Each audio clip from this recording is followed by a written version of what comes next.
guys, welcome back to my channel. I hope you're all well, I hope you're doing good. I know it's been a long time since you guys last saw me, but I am back, and I am back with some good and new content. And today we're actually going to be doing a Q&A about reptiles. Everything to do with reptiles, what I care for, what I enjoy most about it, etc, etc. So let's crack on with the video. I know some of you guys have been waiting a long time to get answers to these questions. I asked for these questions ages and ages ago, but I've been super busy with everything that's going on. You'll see more of that in the future videos. But let's crack on with this video and let's answer some of your questions. Let's go. Okay guys, so the first question that I've been asked to answer is, how did you first get into reptile care? Now, I first got into reptile care actually thanks to my partner, Aaron. He was the person that sort of encouraged me, I'd say, in getting into reptiles. He was sort of the person that brought me into the reptile world, you know. He took me to my first reptile shop, sort of would tell me about all these different facts and information about reptiles, and from there I sort of really sparked a passion about them. I'd say the first point that we realised that we really sort of got into reptile care was when we actually went to get our first leopard gecko, and I actually brought that for my partner for his birthday. So he actually went to the reptile shop, we picked it up, picked all the bits and bobs that we needed up, the vivarium, the decor, all that lot. And that was sort of our first sort of welcome into the reptile world. And that was in 2016, so it's a long time ago. The second question is, what was the first reptile you got? So there you go. So I've literally just said that we actually got our first reptile back in 2016. It was actually my partner's birthday present at the time. The first reptile that we ever got was a leopard gecko. We still have her now. That is Roxy.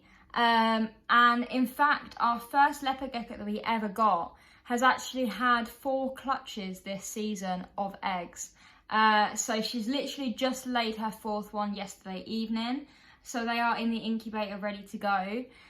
Same as with the other ones. Unfortunately, we did have 1 clutch, which was a dud, which was our first clutch of the season, which is fairly normal. But yeah, that was the first reptile that we ever got, and now we're actually able to breed her, which is an excellent thing to be able to be doing. The next question is, how long have you had your first reptile? So from 2016 to now, you know, it's about 5 years, I believe. I'd say about 5 years, maybe 4.5, 5 years. It seems like a lot longer, I'll be honest, it seems like a lot longer. But yeah, it's been about 4.5, 5 years, which is crazy to me because when we first got her, she was really small. And I know that, you know, they sort of grow, but she grew very quickly.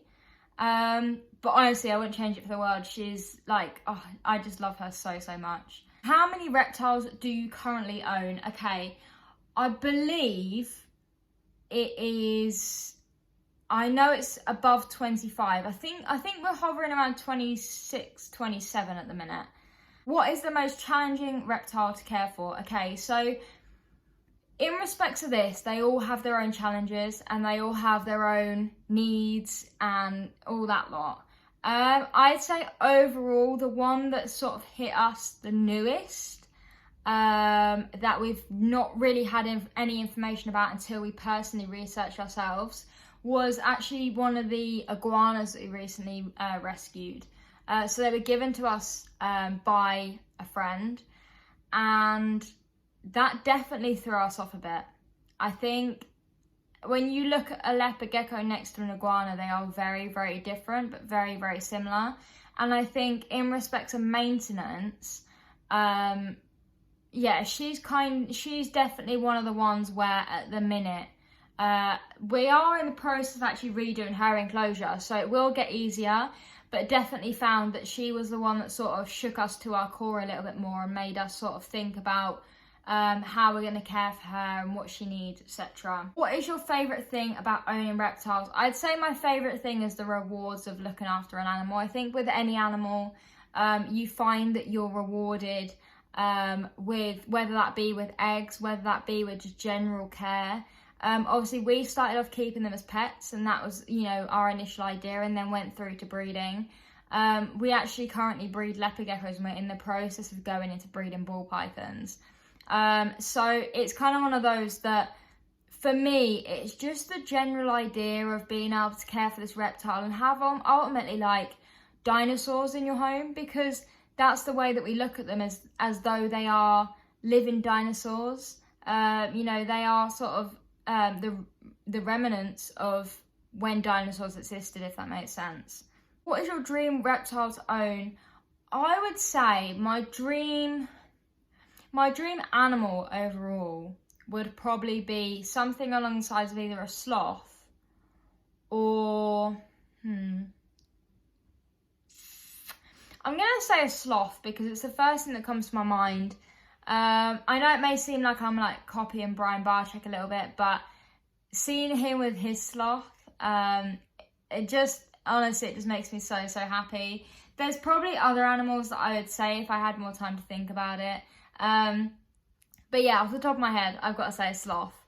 When you eventually start running your business in a shop, what reptiles would you like to have on display? Okay, obviously we already have sort of our base reptiles as such, you know, the ones that we've owned for quite a while, and even the ones that we've just recently taken in. I definitely say out of our current collection, I would have at least one of each. But in respect of new reptiles, I'd probably say a full-size monitor lizard, a sloth. What else would I have? Probably turtles, tortoises, just like a really wild selection. I'm trying to think of things off the top of my head, but just anything that we can get our hands on, to be honest. The idea of it is that when we make our shop and when we come round to that point, is that we use it as an education centre more than you know, anything else in particular. You know, the idea for us is that it gives us the opportunity to educate the following generation about the availability of reptiles. I find something really important is that it's common for people to own cats and dogs and hamsters and, you know, birds and all that lot, and guinea pigs and rats and everything, like fish. It's not so common for people to own reptiles. So for me, it's more the fact of allowing people to recognise that, you know, these animals, for one, these animals aren't out there to harm you, but also the fact as well that you can actually keep them as pets, and they are pretty easy to maintain. Majority of them, you know, they kind of look after themselves really, apart from the feeding schedules. What reptiles do you currently care for? So, currently we have bearded dragons, ball pythons, leopard geckos, a panther chameleon, a boa, a Aki monitor, a mountain horn dragon, and an iguana. That is currently all the types of reptiles we have. We do obviously have multiple, so I think we have, I think it's around like 11 snakes in total. So I think we have 10 ball pythons and a boa. We have 3 bearded dragons and 10 leopard geckos. So like in respect to those, and then obviously we have 1 chameleon, 1 mountain horn dragon, 1 Aki monitor, 1 iguana. But yeah, we have a real selection, to be honest. And that's what it's about as well with reptiles, just quickly, is, you know, you're not in it just for the breeding. You know, although we want to breed ball pythons and leopard geckos, and they are our concentrated areas, we don't just keep them reptiles for the purpose of that. You know, we like to have reptiles about that are pets, that we can, you know, just generally handle, and that we can look after like any other owner would. Because we're not just in the reptile care, you know, business as such for the money and the breeding. Which reptile is most challenging to feed? Okay, I'm gonna say straight up our mountain horn dragon, purely because he can be very fussy, but not only that as well, he has quite an attitude on him. Because they're sort of classed as endangered reptiles as such, I don't know if he was captive bred. So we've kind of always had the debate that he's always been quite skittish and quite aggressive. So I'd say in respects of like aggressiveness and sort of, you know, the one that you sort of go, oh gosh, I've got to feed him, you know, that sort of situation.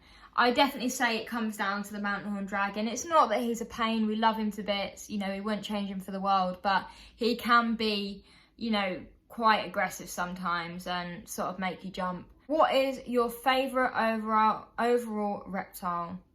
My favourite reptile of all has to be leopard geckos. Like, out of everything, I think it's where we started, it's where our roots come from, and it's what we're most experienced in. So when it comes to them, you know, that's what we're most comfortable with, that's what we've had, you know, nearly 5 years experience in. And I don't know, there's just something about them where they're so, so cute. That is actually all of the questions. This is a super quick video, but I thought I'd upload for you guys, you know, answer some of your questions. If you do have any more questions for me to answer, I'm happy to do a part 2. You can drop them in the comments, drop them on my TikTok or in my Discord. I'll put all my links down below to all of that stuff anyway. But yeah, I'm glad to be back on my YouTube channel. I'm glad to be chatting to you guys again. I've got some exciting videos coming up. I've got an iguana enclosure renovation. I've got we've currently obviously got the leopard gecko eggs, so hopefully I'll catch some of those on a video as well. I've got a leopard gecko tour coming up where I'm going to show you all the leopard geckos. I've also got a ball python tour coming up where I'm going to show you all the ball pythons. Apart from that, I'm not going to spoil any of the other videos that are coming, you know, sort of in the future. I feel like that's giving you guys a teaser to know what's coming. I'm so happy to be back on my channel, and I hope you guys haven't missed me too much. Thank you so much for all supporting my channel while I've been away. You guys are amazing. Keep being you. Have a lovely rest of your day. And I will speak to you all again soon.